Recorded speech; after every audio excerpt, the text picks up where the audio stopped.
Hello. I welcome you and thank you for coming to the webinar about transgenerational and long-term effects on mental health of the internally displaced people. This event is jointly organized by Ilia University in Tbilisi, Georgia, and Ben-Gurion University, and it involves researchers from HIDN network, which actually is a network about health of internally displaced people, and it aims to promote research and engage evidence-driven policy on IDPs' health. I'm Nihaya Dawood. I'm a researcher on public health from Ben-Gurion University. I focus on inequalities in health, and I studied long-term effects of mental health of internally displaced people in Palestine. And I'd like to present my colleague Nino. Do you like to present yourself?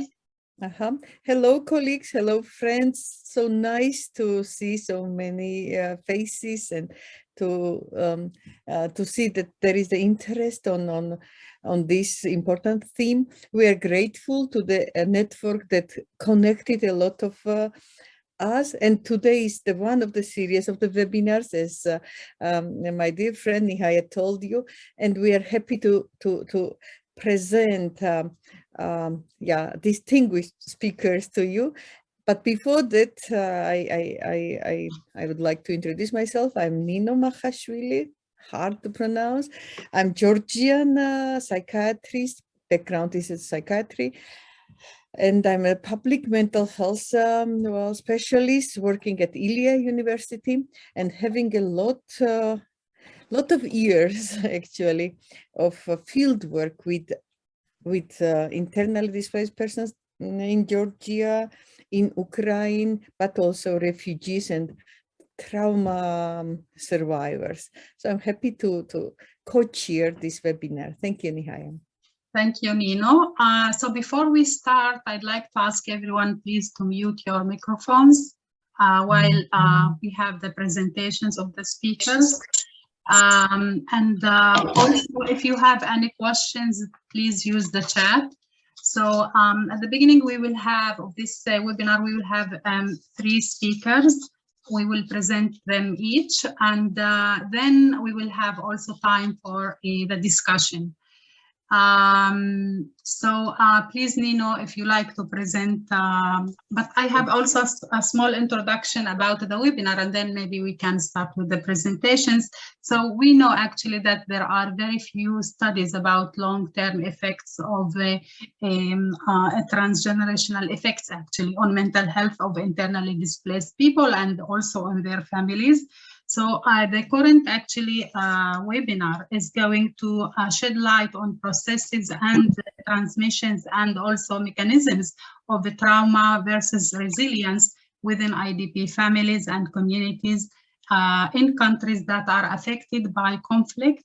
And it will propose also important theoretical insights as well as implications for future research and policy. So please, Nino. I hand this to you now. Thank you so much. My friends, it's a pleasure to present my friend and, dear friend actually, Jana Darejan Javakhishvili. Jana, could you? But before I start talking about her, biography, please be noted that this webinar is recorded. So this is the recorded session. And also, we would like to ask you to put your questions, comments in the chat box, if you please. So it's a pleasure to present Jana. Jana is a clinical psychologist. She's a full professor at Ilia State University. She runs the Institute of Addictions and has a lot of PhD students and a lot of research is going on.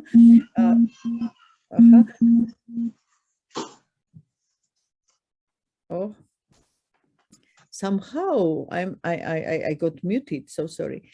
For years and years, Jana was specialized in working with individuals, families, big groups and communities who were traumatized by the war. So she has the worst experience in war-affected populations, in displacement, but also natural disasters and terroristic attacks. So I could list some groups like Georgian internally displaced person, like Beslan tragedy survivors. It was North Ossetian terroristic attack on the secondary school, military conflict in Ukraine, survivors. Now she works with the survivors of political repressions in Belarus, and so on and so forth. And her research interest concerned the mental health of war and political oppression affected populations. As for her affiliations, international affiliations, she was an excellent president of the European Society for Traumatic Stress Studies, ISTSS, recently. She also is the member of the board of trustees of the DART Center, that is a center for journalists and the trauma in Europe, and she's on the editorial board of European Journal of Psychotraumatology. So she considers herself, and I think truly, that she's the trauma expert, and I'm happy to present her to you. I hope and I believe that you will enjoy her talk. Janet, floor is yours. Nino, thank you so much for such a kind introduction. I'm very honored to be able to have this opportunity to present today. Dear colleagues, welcome to our webinar.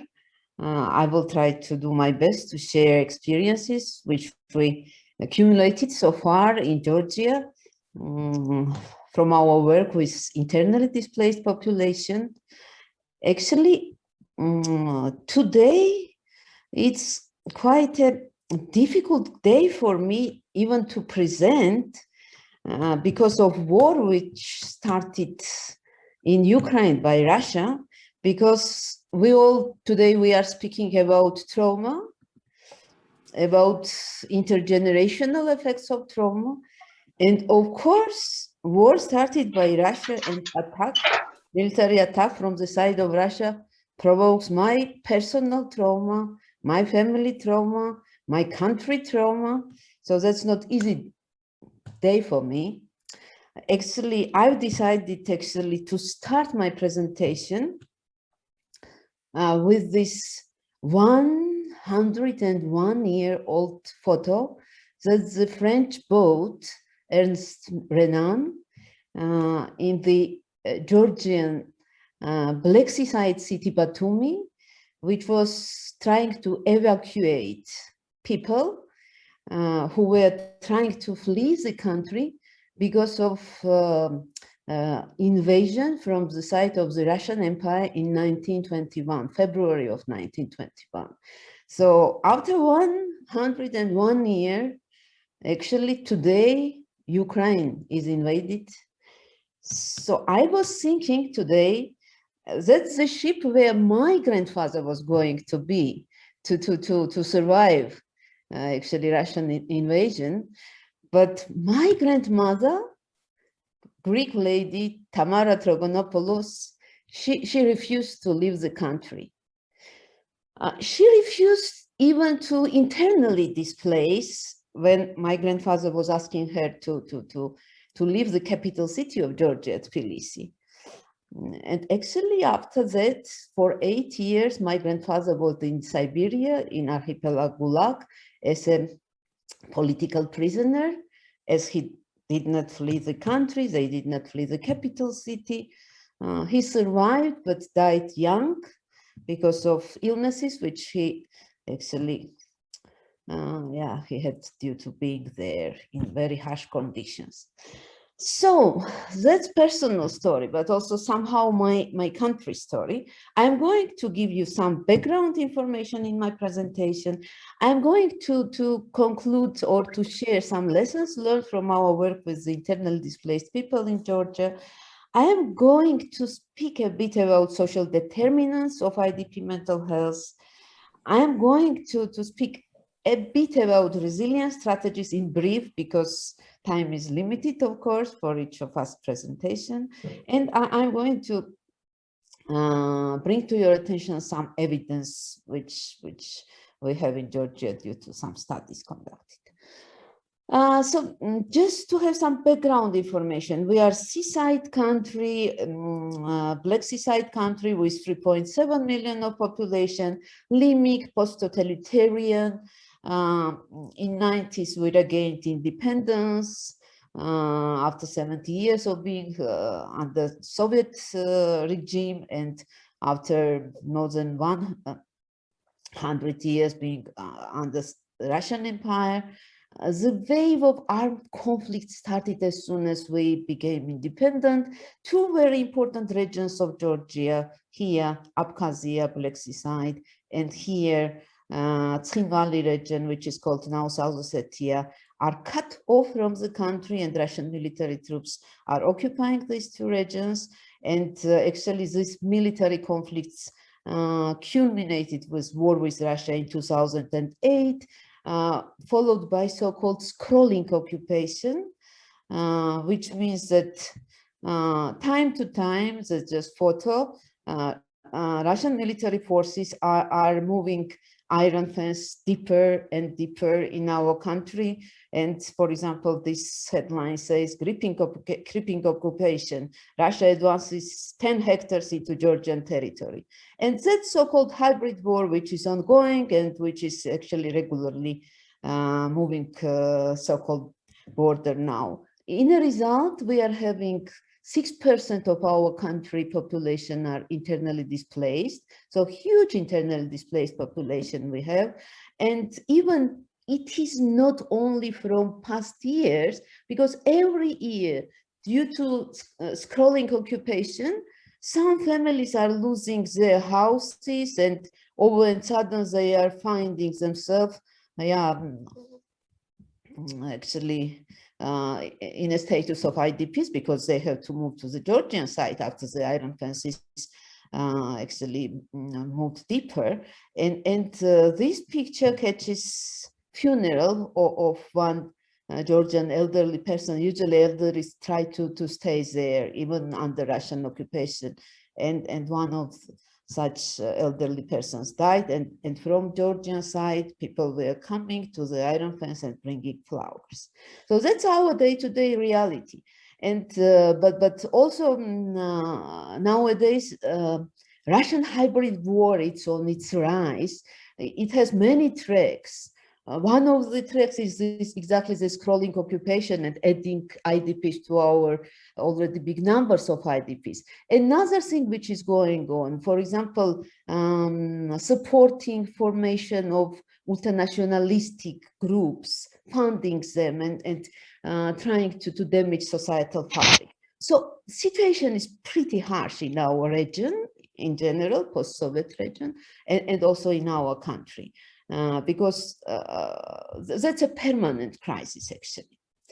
So I'm trying now to draw your attention to our IDP population's trauma. So, and I was thinking how to present it to you, because it's not only individual, it's not only family trauma, it's collective, it's intergenerational, it's transmitted both vertically from generation to generation and both horizontally. So I just thought that probably this quote from the 12, 14 years old children's storytelling group will tell you more than probably I can tell just with my scientific and academic language. So that story which children created during the storytelling session about autumn leaves, thoughts of the leaves in autumn. So nobody needs us. Today we fall down from the trees. Tomorrow people will come, gather us in a heap and burn us. So that's how children feel. And that also reflects very much locals and IDPs relationships, because it has some certain dynamics. We know that at the beginning it's usually honeymoon, and then competition is starting, and then confrontation is starting, and huge stigma and discrimination is going on. So it's not that easy. But also another quote which I would like to share with you. It was striking for me when I was visiting one of the IDP settlements, and on the door I noticed paper with note, before you enter here, think whether you are needed here or not. That's also IDP children's note for newcomers, for outsiders who are saying that we are not needed, but you are not needed either. So this kind of alienation is also very peculiar, and yeah, characterizes interrelationships between the locals and IDPs, but also the shattered assumptions which we can observe.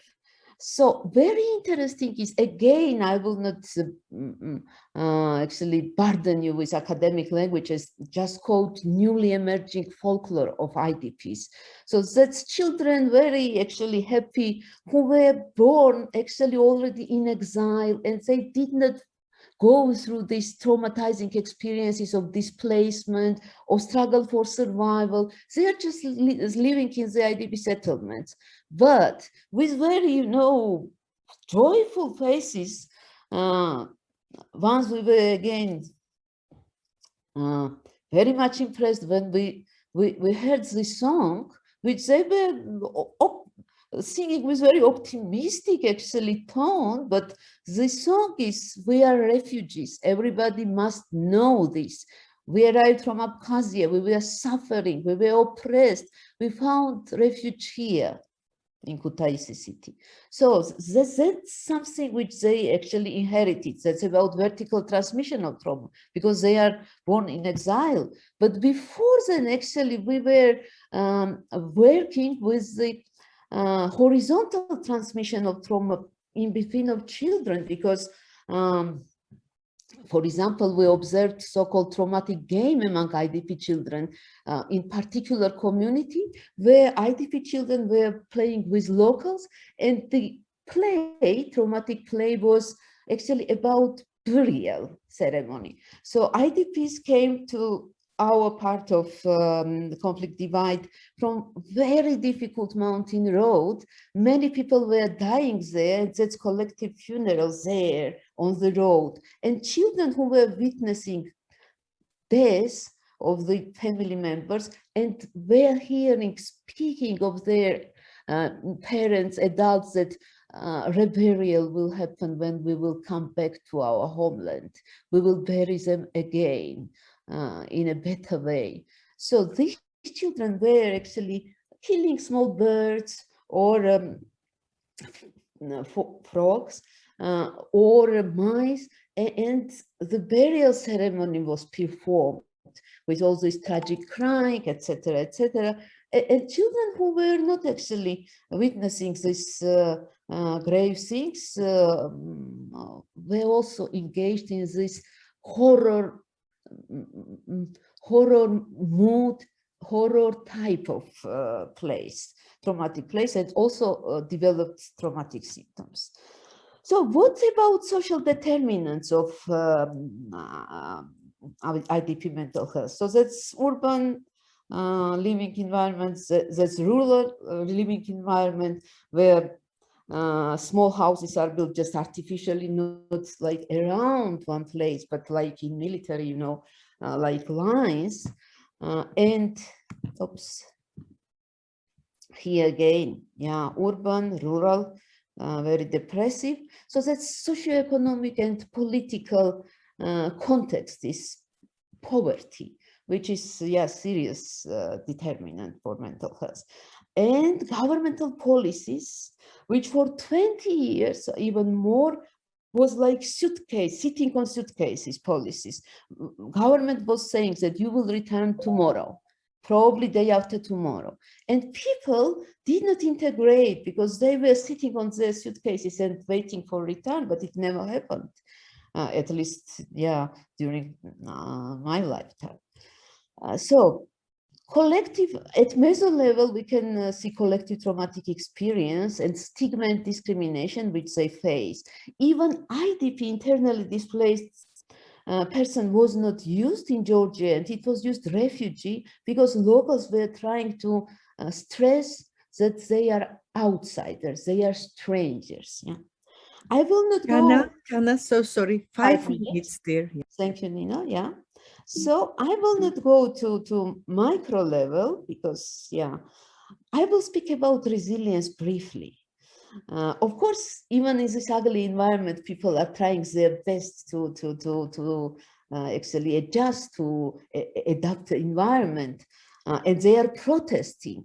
But of course, protest is very healthy against government who does not conduct proper policies regarding IDPs issues, but protest time to time turns into suicide, public suicide attempts, and often these attempts are ending tragically. Even in 2002, 17th of January, this happened. Person just due to protest killed himself. Yeah. And I was thinking when preparing these presentations that resilience strategies, they are very important, which we observe among IDPs, but sometimes they are related to certain risks. For example, IDPs are very flexible and they are changing professions, changing living environment, they are changing but this is related to identity crisis, because I remember one IDP was saying that I was teacher at school, I am driver now. I was respected person, I am marginalized now. I was wife of my husband, I am widow now. Who am I? Yeah, so identity crisis comes together with resilience strategies. Community supportive culture, but when they are living as densely populated communities, sometimes it supports marginalization, encapsulation, and prevents integration. So that's also important to remember, that community culture and support as a resilience strategy might lead to risk of encapsulation and marginalization. Investing all the energy in future, in children's education, that's also one of the observable strategies. But that's limiting survival mode and just restricting yourself in everything. And the last point, which I would like to share, I will not go into details of the studies. There's very interesting study, and I would like to say that Nino is principal investigator of the studies. So there's epidemiological study among internally displaced people in Georgia, very well published, and the prevalence of mental health problems. You can see here, so that's PTSD 23.3%, depression 14%, anxiety 10%, at least one disorder more than 29%, and more than 5%, that's all these three conditions together. And the most important slide probably is this slide, because it shows that some of them actually know that they have problems and they are seeking for help. Some of them know that they have mental health problems and do not seek for help. So that's learned helplessness. But more than 50%, 54.8%, they think that they are okay, but they have manifested mental health problems, which means that to feel not good, to feel bad is normalized within the population of IDPs. And this is actually, Nino conducted study, Nino was leading the study among new IDPs from 2008 and old IDPs from 90s of the last century. And old IDPs did not, the picture was not better than of the new IDP. So with time, it's not treated, it's not cured. If you are not provided proactively support, and it's needed. And what was very important finding also from the studies that the study was focused on IDPs and returnees to the conflict divide border where scrolling occupation is case and a lot of problems are there. But in spite of day-to-day stressful experiences, mental health of returnees is better than of IDPs because IDPs did not find niche within the Georgian society, and their returnees are trying to keep homeland and defend it from Russia. So that's from qualitative study also, their life meaning making, cognition, so that they feel better. So that is it. So what should we do? Yeah, time is yeah, multi-sectorial approach where not only mental health should be targeted, but also restorative justice approach is very important, but social policies. So mental health professionals are not magicians. We cannot change the situation if it will not be multi-sectorial. Thank you so much. Thank you, Jana. Yeah, thanks a lot. It's important that you emphasize the children as the reservoirs of the collective trauma that they are kind of accumulating and carrying on. And it's great that you also mentioned the macro level, policy level, and the need of multi-agency intervention if we want that the next generations would be free of the traumas that we are experiencing. Thanks a lot. Nihaya, please. Thank you, Nino, and thank you, Jana. So it's my great pleasure also to introduce Dr. Sumona Tata. She's a UK physician and a clinical researcher with international health experience in many diverse settings. For the past decade, she has been based on Peru, focusing on appropriate technology solutions and the broader impacts of the infection diseases such as tuberculosis and currently also COVID-19. She has a master's in public health from Johns Hopkins in the US and a PhD from Imperial College London, UK. She is currently funded by an UK MRC Skills Development Fellowship with the Liverpool School of Tropical Medicine. She's now studying trajectories of health of a cohort of 20 years. It's from Ashanti towns in the Lima metropolitan areas in Peru, and which is initially settlements of IDPs escaping from internal conflicts between Bavarian military and armed opposition groups, Serendero, and she will tell us about her research. Please, Dr. Sumona Tata.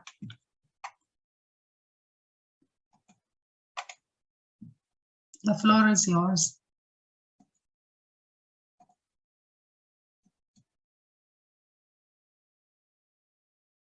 Okay, I see that her Zoom crashed and she is reconnecting now. So we are waiting. Hi.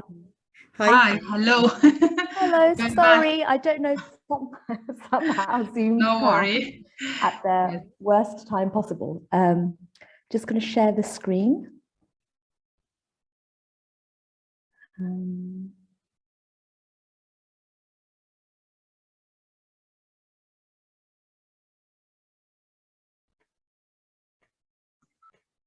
Yeah.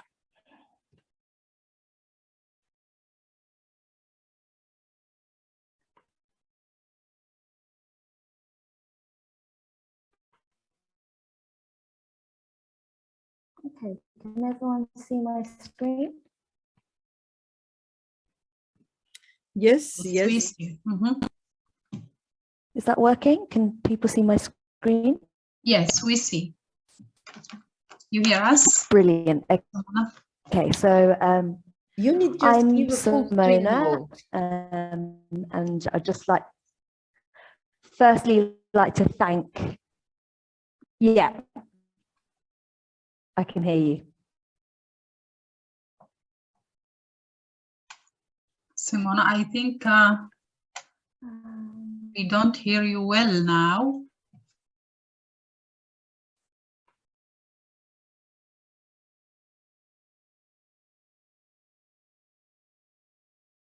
Is that better? Now, yes, we hear you, but it's very far away. It's like... Can you hear me now? Yes, it's better now. Mhm. Better, better.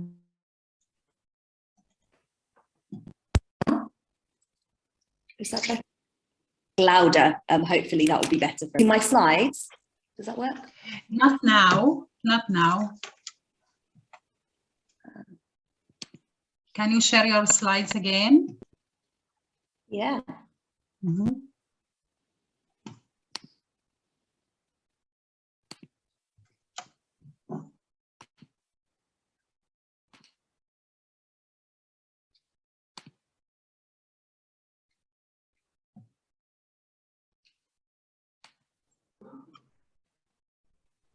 Okay, now we see your slides. Perfect, thank you. Okay, so I'm Sumona, and I wanted to say thank you for inviting me to this great webinar series. I feel very humbled to be invited with such a group of experts. I'm a physician, an infectious diseases and clinical microbiologist. And for the last 10 years, I've been working doing global health research in Peru, mainly focusing on tuberculosis. But as you'll see, the population that we work with are consistent of internally displaced individuals because of military conflict in Peru. So I'll start with discussing a little bit of the background, because it's a quite different context to what was presented previously, and show some quantitative data that we've recently analysed, having gone back to those households post-pandemic, to see how people's life and well-being has been since the last time we saw them, and how they've been affected by the COVID pandemic. Okay, so Peru, for most of you who've probably heard of it, you probably think about Machu Picchu, or possibly the food, Incan civilization, the beautiful Andes, the mountains that we have here, and the history, or if you have children, possibly Paddington Bear. But actually Peru, for public health research, and especially infectious disease, is very well known for our team, which is a very large consortium of tuberculosis research and research in neglected tropical diseases. And this is just a couple of papers from our group showing the impact that we've had for tuberculosis care. For those of you who don't know what tuberculosis is, it's a respiratory infectious disease, but it's actually also a marker of poverty. It's called a disease of poverty. It's extremely stigmatizing and seems to affect more impoverished people, in the fact that when countries become more developed with time, their tuberculosis rates decrease. And over the last couple of years, as you can see for the studies at the bottom, we've been focusing more on the social determinants of infectious diseases, more than diagnostics and tests with regards of them. So we're a research network with the Liverpool School of Tropical Medicine and Imperial College London in the UK, and Johns Hopkins University in the States. And in Peru, we work with Cayetano Heredia and an NGO called Prisma. But we also have collaborators in Belgium, in Bolivia, other US and Peruvian institutions who work with us. And it's the reason we're able to get cohorts together and do long-term health trajectory research for the last 20 years.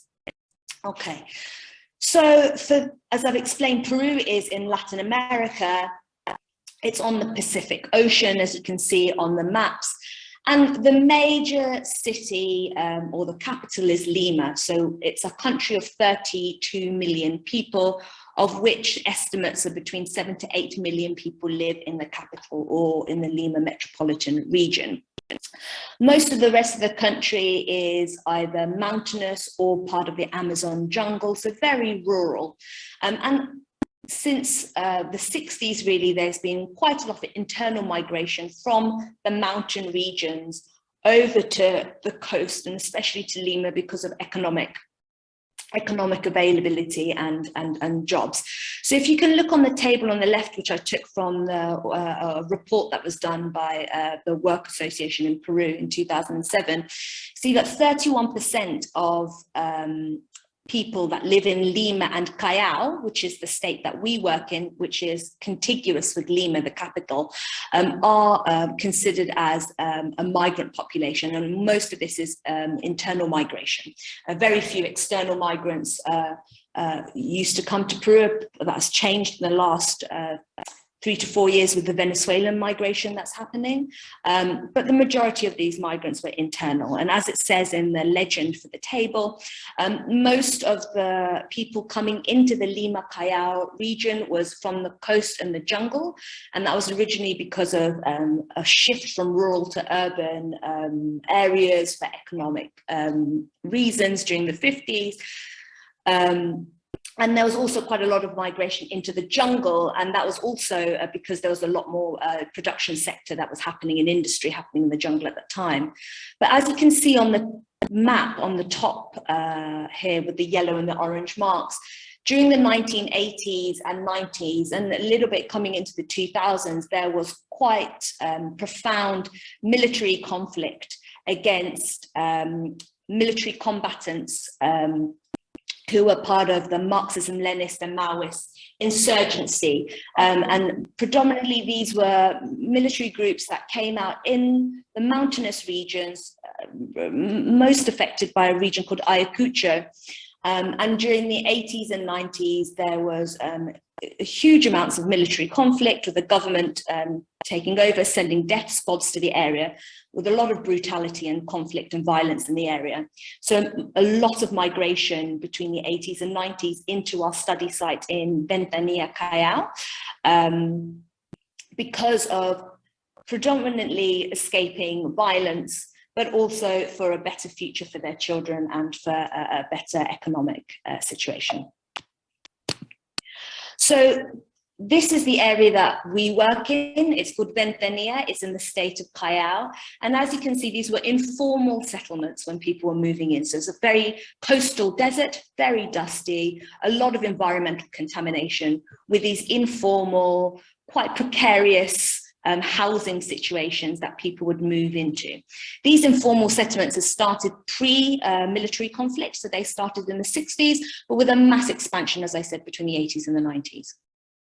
Okay, so in 2006, we started recruiting patients that were affected by TB in the area, but to be able to compare the social determinants of tuberculosis-affected families, we also randomly selected households in these areas as community controls. And most of the data I'll show to you today will be those households, these 212 households that we've recruited in 2006, that were community controls that weren't affected by tuberculosis, and they were just with a random computer-generated method identified houses, and that then participated in our surveys, and we followed them up for the last 15 years. Okay, so in 2006, these are two population pyramids. The population pyramid on the left is the houses that didn't have any IDP members in the family, and the population pyramid on the right are houses that did have internally displaced people moved in it. So there were houses that were all internally displaced people, so entire families that moved over. There were also a mixture of people, young men and females, who escaped the conflict regions and started living with family members that were living in these informal settlements. So therefore, the way we've separated the houses are houses with IDP and houses without IDP. And as you can see, the houses with the IDP are slightly larger, just one person more than the others, but significantly larger. And these household structures were predominantly a little bit younger than the non-IDP houses. As you can see here on the graph on the left, in 2006, the households that had any members that were internally displaced tended to have less of a household monthly income. So this, the axis on the left shows the household monthly income in Peruvian soles. Currently, it's about 2.5 Peruvian soles to the dollar. So that's roughly about $300 we're looking at, the median household income for household sizes of about 5 people. So these were households that were living in impoverished settings, but it was true that in 2006, the households that had IDP in them were more likely to have less of an income, okay? When you look at another poverty marker, such as educational attainment or educational level, one marker that is used here by the census is to look at the head of the household, the male head of the household education level. And as you can see in both households, the actual education level of the head of the household was similar.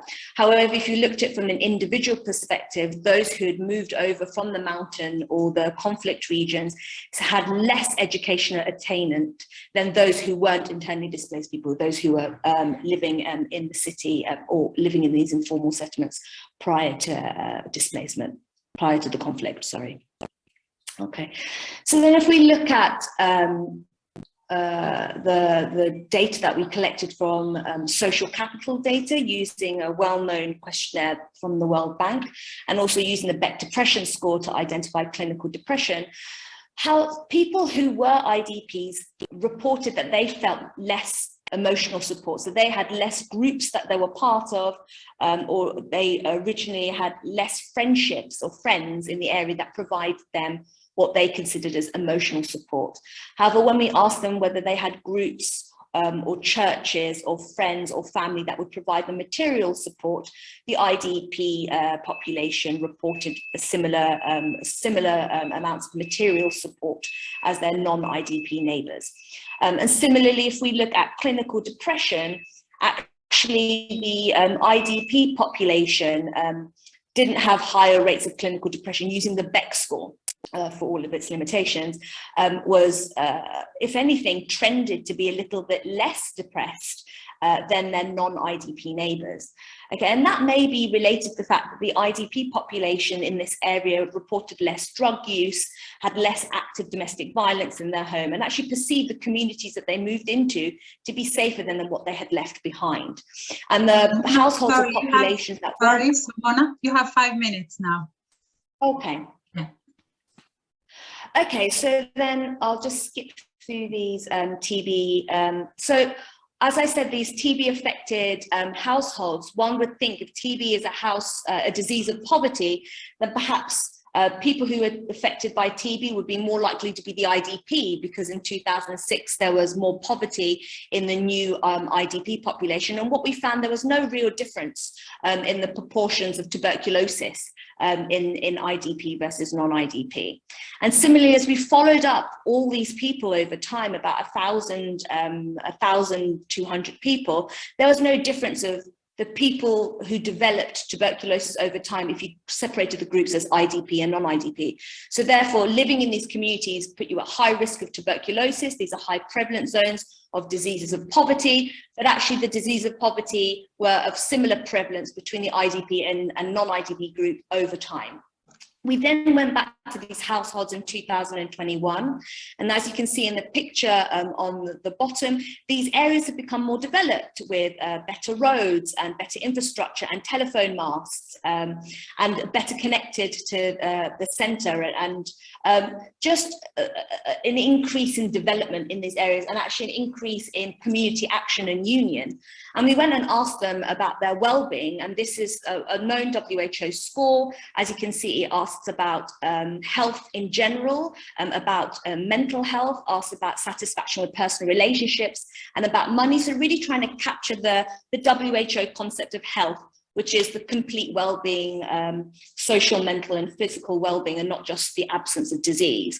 And as you can see in the IDP household, they reported, the participants in these households with IDP reported to have similar well-being than those that didn't have IDP in their household. So this is a score where 0 is poor well-being and 32 is maximum well-being. And the mean numbers here are 19. So they scored still quite low well-being, both groups, but both groups are the same. And then just look at the pandemic economic impacts. The graph on the right just shows the yellow is the non-IDP households and the orange are the IDP households. And as you can see, the pre-pandemic income and the post-pandemic income dropped significantly in both groups, but the difference was similar in both groups. So it's not that the IDP households suffered more economic impact than the non-IDP group. And as you can also see, their median household income over 15 years has increased significantly from the 600 soles that they reported as a monthly income in 2006. Also, the Peruvian government had given out rescue packages, economic rescue packages, and you can see that the recipients of those rescue packages were the same, independent of whether they were an IDP household or not. Although the rescue package was quite little, it was 760 soles, so not even half of the monthly income that was lost. Okay, and then just the final thing about looking at QALYs lost during the pandemic to see whether IDP households with IDP versus households without IDP had more QALYs lost. So the axis on the left is 100 being the best well-being you could be, and 0 being the worst well-being you can be. And the green line is if there were no IDP in your household. And you can see as the pandemic in Peru started in March, and then we were in military lockdown into July and August, there was a big decrease in well-being, which steadily increased as the quarantine measures were decreasing. And this curve of the quality of life or well-being that was lost in relation to the background of the pandemic and the COVID cases, which are in the black lines in the same area, were similar to the IDP households. So statistically similar, but one may think that in the IDP households, they had more of a loss in their quality of life or their well-being during the pandemic than the households without IDP. And just quickly to show that most of the QALYs lost, if you include deaths, was because of deaths other than COVID. But if you exclude the few deaths in the area, most of the well-being that was lost in these groups was because of fear, impoverishment and isolation because of the lockdown measures and curfew and the pandemic itself. So the conclusion and take-home message was that in this setting, the internally displaced people, when they recently had moved, were more economically poor and emotionally unsupported than their non-IDP neighbours. But as most of the NEA were living in informal and impoverished settings, lots of unions and community support has started, and it showed that the IDP that settled in the area actually had similar well-being and health and mental health to the non-IDP households over time. So I just want to say thank you to our huge team of people and nursing staff who collect this data every day in quite precarious situations, and our funders that made this data collection possible. Thank you.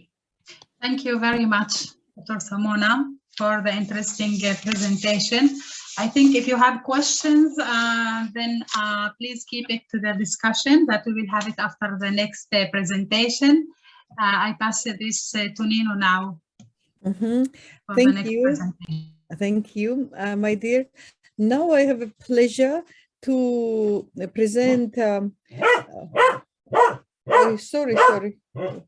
Maria Helena. So sorry, it's my dog. Sorry.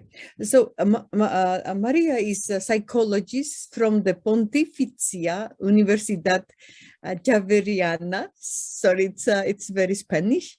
Master of Culture Arts College, Master in Mediation of Family and Community Conflicts at the University of Rosario, Master in Family and Community Mediation of the Università Católica del Sacro Cuore, and Doctor in Public Health from the National University of Columbia, with meritorious mention of her doctoral thesis, Between Trauma, Victims and Vulnerable, Biopolitics, Forced Displacement and Public Health. It was actually 7 years ago already. Currently, Maria Helena works as an associate professor at the School of Medicine and Health Sciences at the Universidad del Rosario in Bogota, Colombia. So we are welcoming Maria. Please, the floor is yours. Thank you. Thank you very much, Nino, Nihaya, David, and everybody who's attending this meeting. My previous presenters, I learned a lot. Thank you, Sumona. I think you might be very helpful because I apologize for not having a map in order to let the audience know where Colombia is, but it's by the side of Peru at the eastern part of Peru, and surrounded by Peru, Ecuador, Brazil, Venezuela, and Panama in the northern part.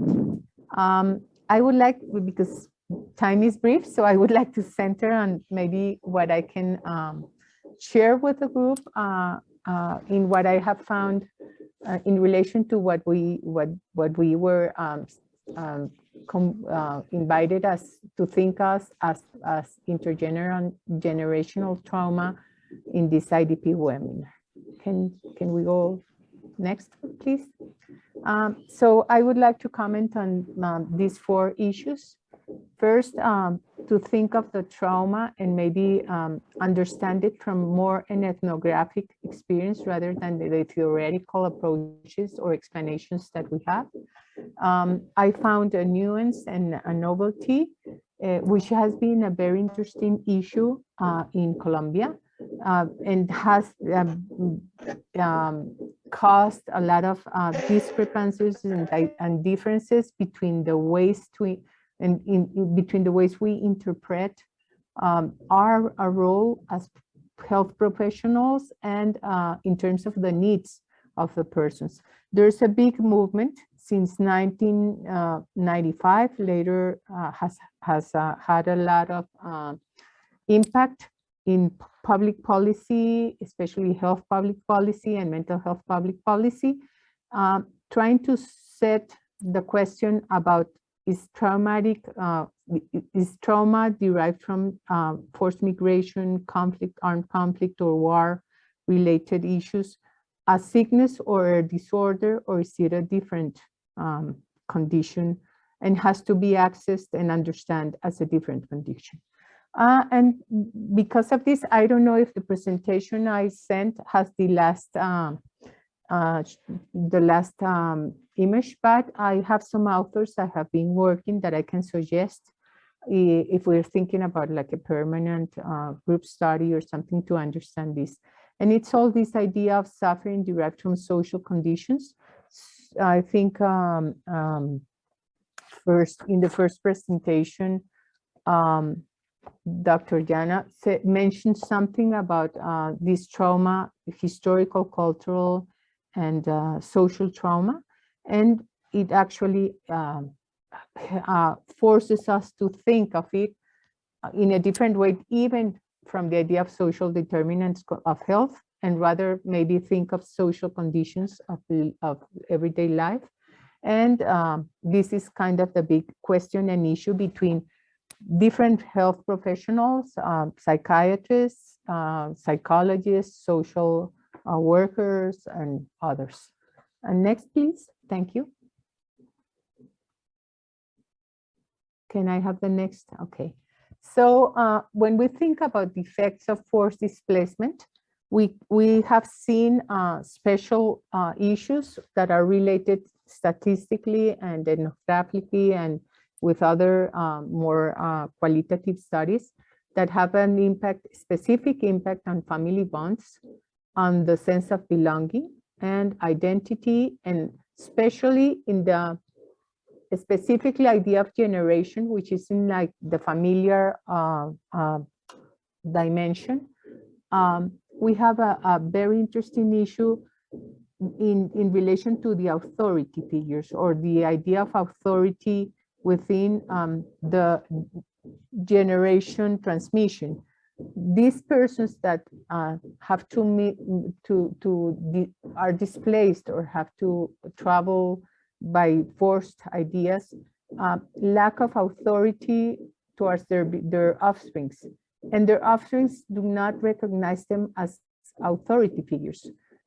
This has a lot of impact in the relationship, especially with conduct, especially with externalized conduct and comportamental problems, especially in boys, and with opposite, a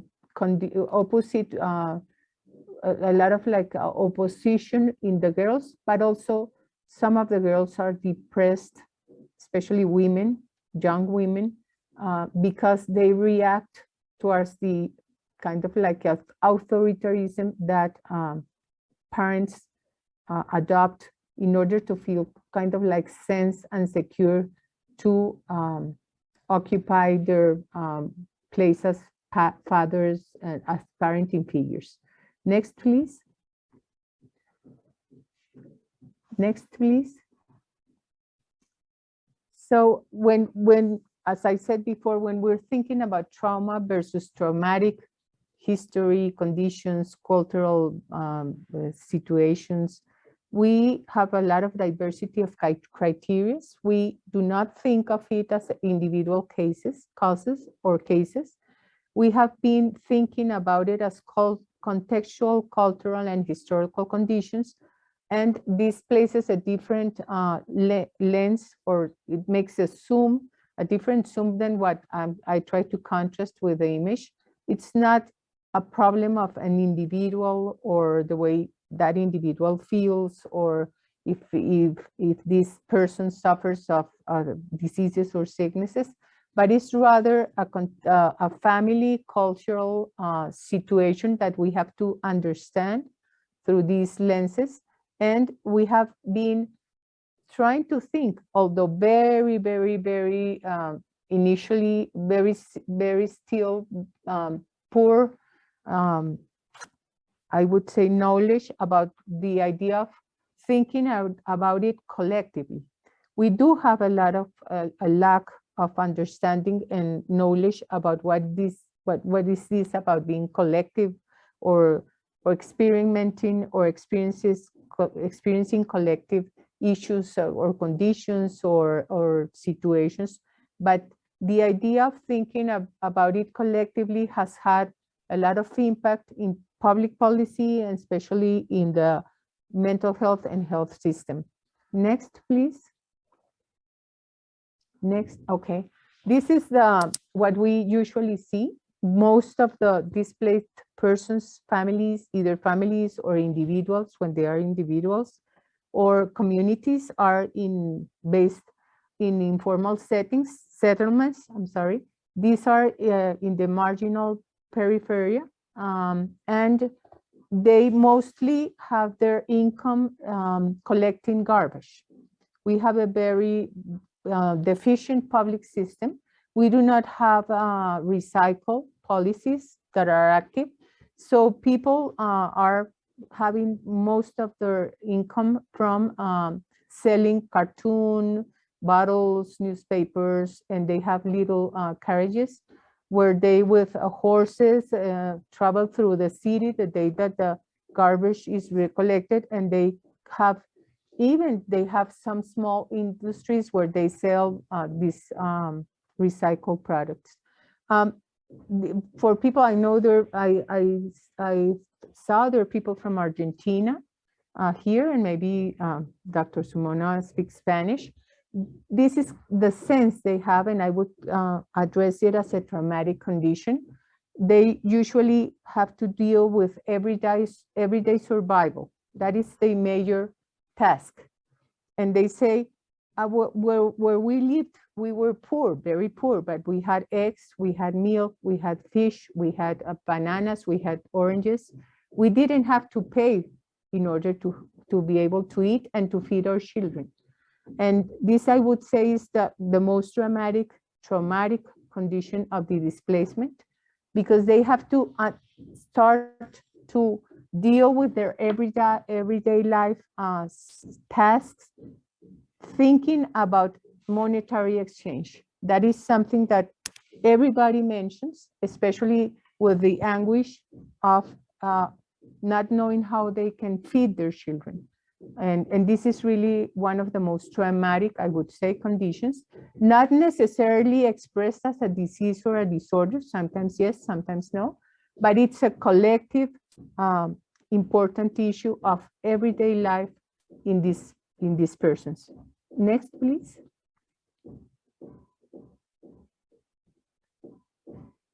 So we also have had an interest in seeing how we health professionals speak about their unmet needs, their situations, their conditions, their suffering, and how they perceive their traumatic condition or their suffering.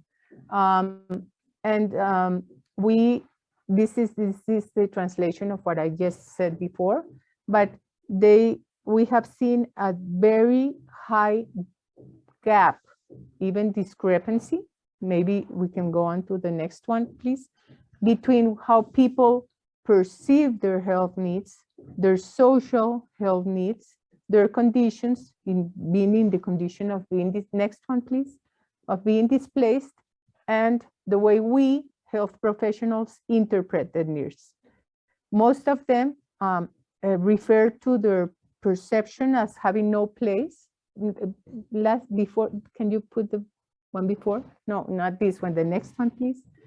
No, okay, it's fine. I just want to comment on the situation of how we really have a very important gap between our understanding of their health needs and the interventions we think are the most appropriate, and what really happens in terms of social transformation.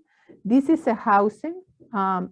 Actually, you cannot see the lower part, but this is a place where 10 families live. It's called an inquilinato, conventillo in Argentina, and I don't know how can it be named in English. But these are, there are a lot of like unofficial tenants that take a lot of advantage of these people. They charge a lot, and they do have no sanitary conditions or infrastructure, and they have to pay a lot of money compared to what they receive. But this is the precarious everyday life. They have to pay every day the fee, and when they can kind of have a regular income because they have already a place in the garbage collection collective organization that they have organized by themselves, they can access to pay maybe a week or 2 weeks or even a month. But this housing, in this housing, they have to share the bathroom and the kitchen, and it's a very high risk for sexual abuse, especially for young girls and for children and for women. Next, please. Dear Maria Elena, 5 minutes, even less. Okay. Sorry. Almost done, thank you. Next, please. So when we think this housing, this condition, most of the, I think we didn't see one of the maybe previous images, but I was, when we see the distribution of the people who are displaced, forcibly displaced or affected by conflict, we see a difference between the Colombian general population. Colombia has around 55 million persons recognized, legally recognized, which is a very important issue in Colombia, because it really is subestimated. During many years, forced displacement was invisible because our president wanted to say that there was no armed conflict. So there has been a very important social and political mobilization in order to have recognition for IDP and victims.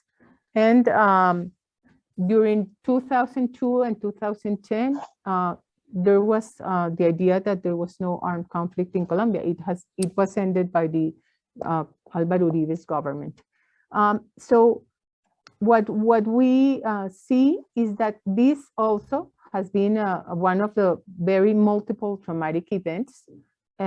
It's like kind of a co-founding condition of multiple traumatic events: structural poverty, precarious lives, patriarchal culture, gender and family violence, unfulfilled necessities, lack of legitimacy, and untrusted authorities. They really have no trust and confidence in the authorities, and not even in the health authorities and the health system. One of our social determinants, or one of our most important social determinants, is our health system.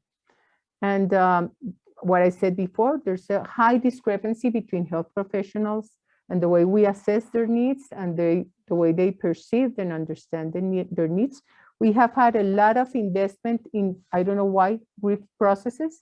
When I came to talk with them, they said, oh, we already had the grief process workshop, please, and we already have this other workshop.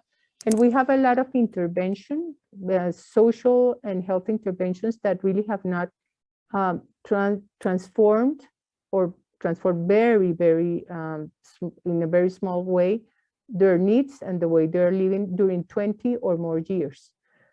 There's a big gap between mental and physical health, especially in our health system. And the basic social support is they need, especially when women and children are the most affected. And most of the communities affected, as I said before, in a very uneven distribution by the armed conflict, are indigenous communities, Afro-Americans, or I'm sorry, Afro-Colombians, that's the way they like to be called, who have lacked historically to health access, public and basic social services. They are working now. It's one of the resilience they have found in political recognition. They're been talking and doing a lot of social mobilizations about invisible statistical records in the whole population by the Colombian state statistical offices and agencies. They are not really reflected. The realities are not reflected. We have, just to take into consideration, we have 8 million Afro-Colombians, and the National Statistic Agency says there are 2 million. And with the indigenous groups, it's the same thing. Up to now, because of the social mobilization, they're recognizing 9,500,000 IDPs, but we know there are much more than that. We're speaking probably about between 5 and 10% of the whole population. And as I said before, we found a lot of rigidity and this has a lot to do with the generation gap between parents, especially when it's a mother, head of household, which is most of the family system in IDPs. And finally, the last, we have found, and I'd like to mention some authors. Can you go next, please? The last one. We have found some authors that have been very helpful: Bina Das, Arthur Kleiman, from Johns Hopkins and others. We have found Didier Fassan and Richard Reckman at Princeton. They have done a lot of review about trauma, the idea of trauma, how it has been transformed. A classic, The Harmony of Illusions of Alan Young. We have a Colombian author, which I like to recommend maybe to be contacted. He's Francisco Ortega. He has worked a lot with this, and he's been in a postdoctoral commission. He's in a postdoctoral commission at the Helsinki University and working on the national constitutions and global law as an alternative view on the European century, and has worked a lot with these IDP issues, especially from the law, social anthropology, and social and health needs. Thank you very much. Thank you so much. It's very hard to keep to be the timekeeper. Well, we exceeded time, so I'm so sorry. Thanks for this very thought-provoking presentation, Maria Helena. I think that we will ask you more questions, and you would have the time to go deeper in some issues. Nihaya, back to you, please. Yes, thank you, Nino, and thank you, Maria Elena, for a very interesting presentation. I collected actually some trajectories for the effects on health among IDPs for the long term and the transgenerational. So I think the focus of the three presentation was the first one was about a collective trauma and resilience, and we heard from Sumona about the social determinants, and also Maria Elena talked about social determinants, but also she actually pointed to the family bonds and lack of social support, living on the margins and changing the class, and also the increased sexual abuse and political recognition, lack of recognition actually, and lack of access to healthcare services. All of this and maybe more affect the IDP's health for the long term. We have some questions I saw in the chat for Dr. Sumona, and then also for Professor Makashvili, Jana. So please go on if you have. I see here two questions by David about the infection like TB, and it seems largely affected by the environment, he says. So could you comment on that, and which can change actually probably the infection among the IDPs compared to the others? So that's a great question. So unlike COVID, which was another question related, Yes. It's so infectious, and most people that get it end up having symptoms with it. It is very environmentally related compared to the contact that you have. Tuberculosis is a strange one because 2/3 of the world is considered to have TB in their body, and who actually has TB disease is very much determined by the social determinants, so by poverty, immunosuppression, nutritional support. So that's why TB is quite a good marker when you're looking at poverty. It is, of course, very linked with the environment, and that area has high prevalence, and in the adjusted analyses, it doesn't seem to make that much difference. I think linking with the fact that the question from Nino about is it the fact that the whole country's been scarred, and therefore all of them are poor and scarred and have mental health, and I think that's very true, but also the areas that they moved into weren't the smarter parts of the city. They were very poor, dusty parts of the city with a lot of gang violence, a lot of drug usage. So you're comparing one type of poverty with another type of trauma that they're coming into. And I think that could explain the differences, the lack of difference in a way between those two populations. If we possibly looked at another setting where we had internally displaced people going into a smartest part of town, you might see much bigger differences than we're seeing here, because as I've shown, the non-IDP households had a lot more drug use, I think 4 times the amount of drug use, a lot more domestic violence. I think it's all related to that. So no, TB isn't quite so environmentally impacted as one would imagine, and a lot more, who has TB disease is a lot more determined by the social elements than one would consider. So Dr. Sumona, can you also answer this question of Amal Karaki? She's asking about TB and COVID-19, if it was higher infection among the IDPs. Really good point. So those TB affected families didn't have more or less IDPs in their household. I think they had similar. And I mean, I think that might be related to the fact that these people who are coming from the mountains, from these areas, had low tuberculosis rates. They were not so densely populated environments, and they came to very densely populated environments where I said there was a lot of drug use and a lot of infectious diseases.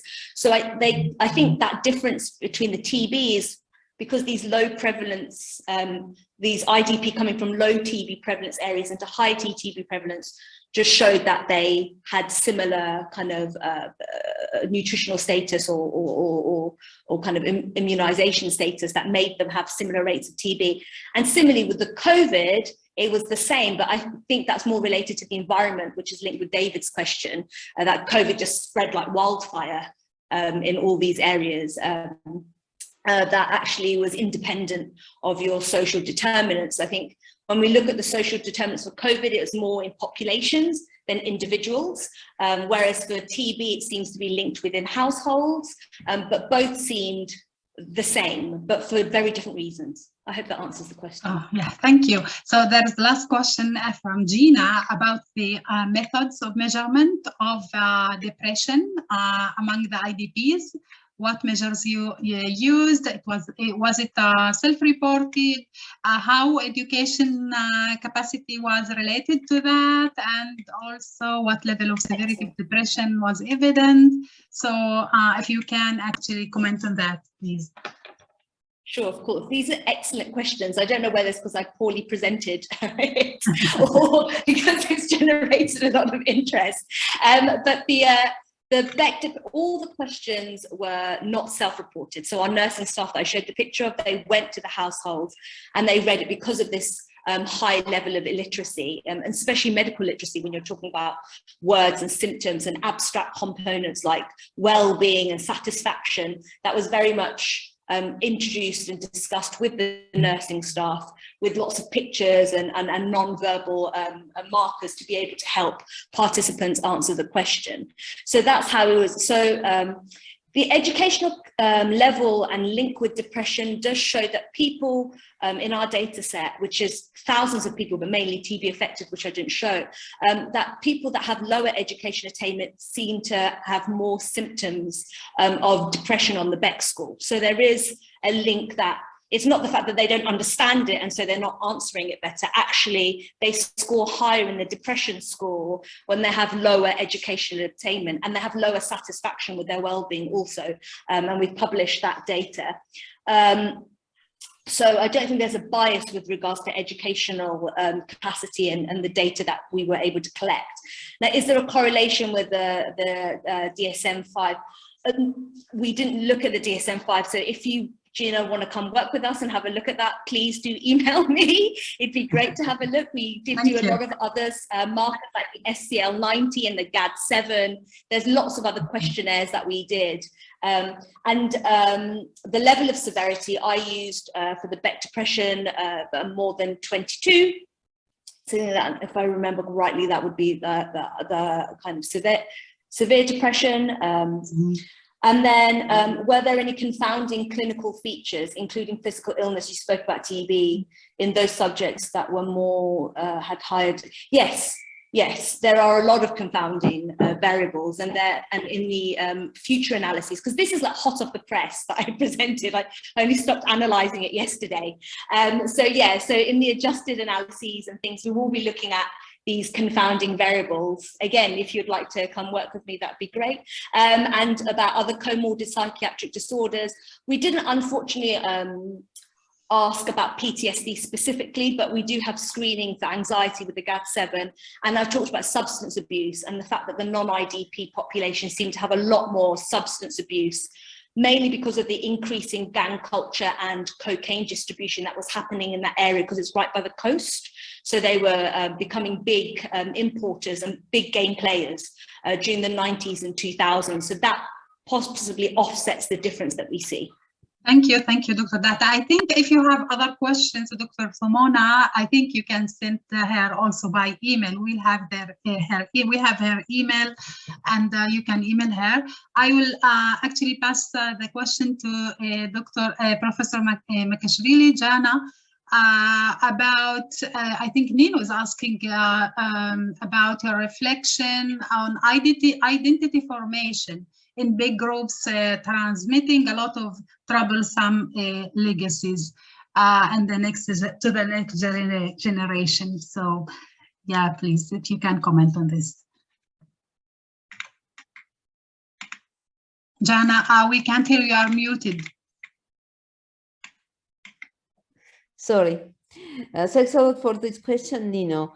Yes, that's about traumatic weakness, actually. We, as population who went through suffering, as I illustrated by the IDP folklore, which is newly emerging, or any other narratives actually are feeding this traumatic witness, traumatic identity. But I would say that if we are actually observing Georgian population of IDPs, and probably that's also universal, you can see different types of adjustment and different resilience strategies.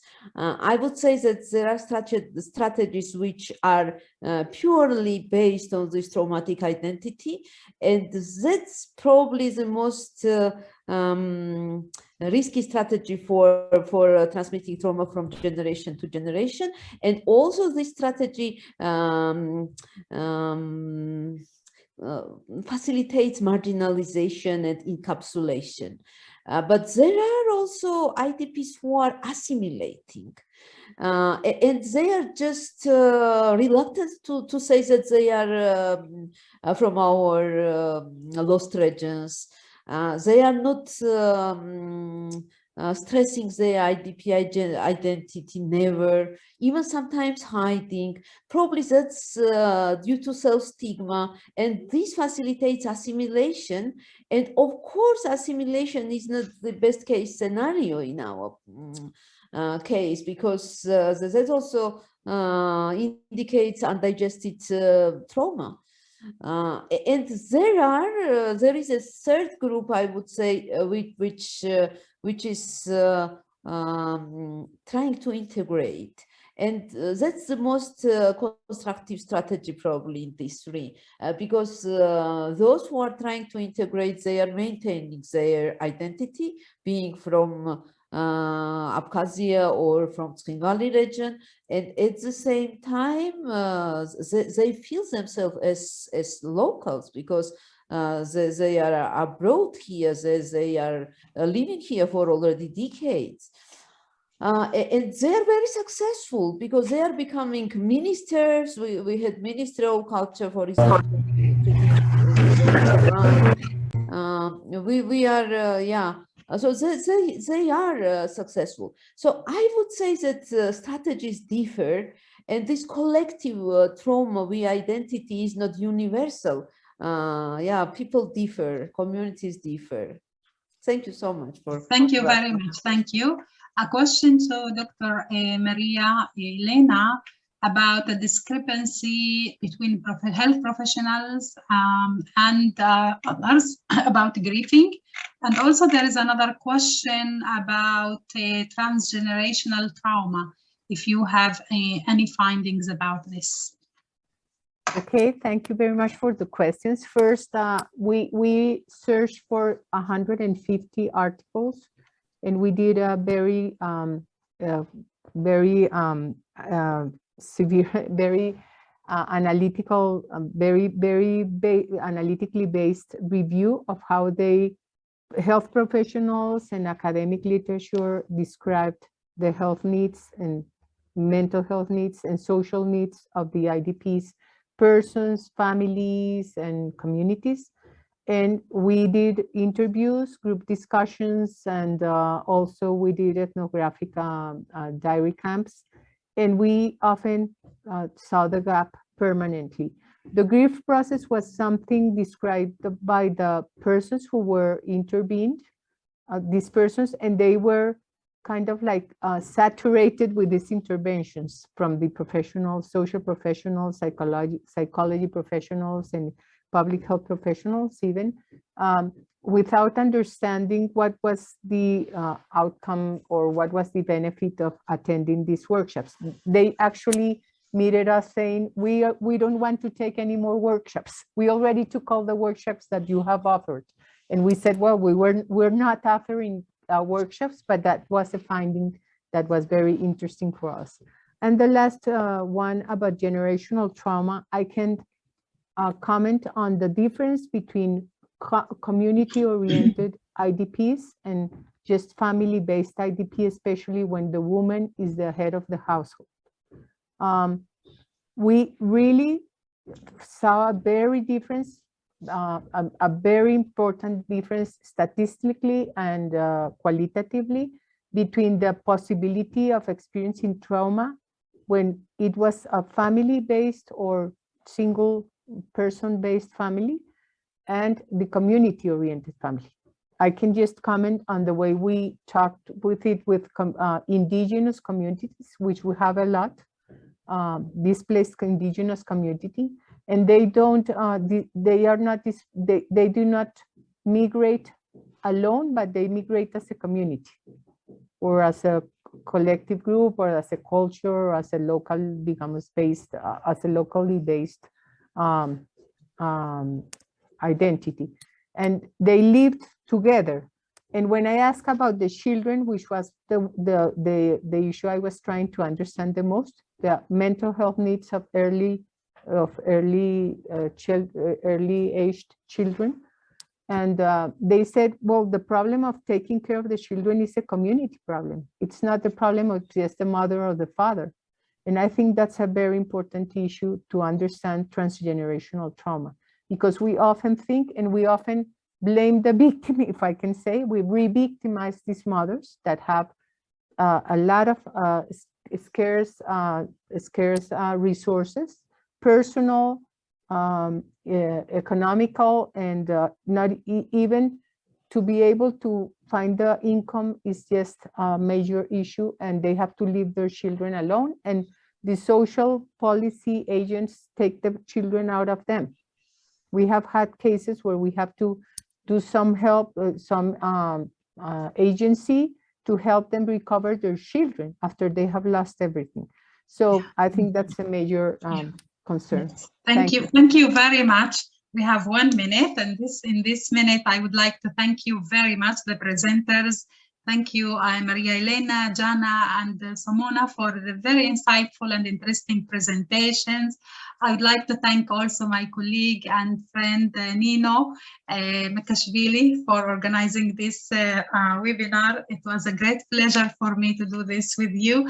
And thanks to Dr. David Cantor behind the screen, who is helping us with the technical issues with this webinar. Thank you all for your participation, and hope to see you in a next webinar organized by this network. Thank you all. Thanks a lot. Thank Good you, luck. dear colleagues. Thank you.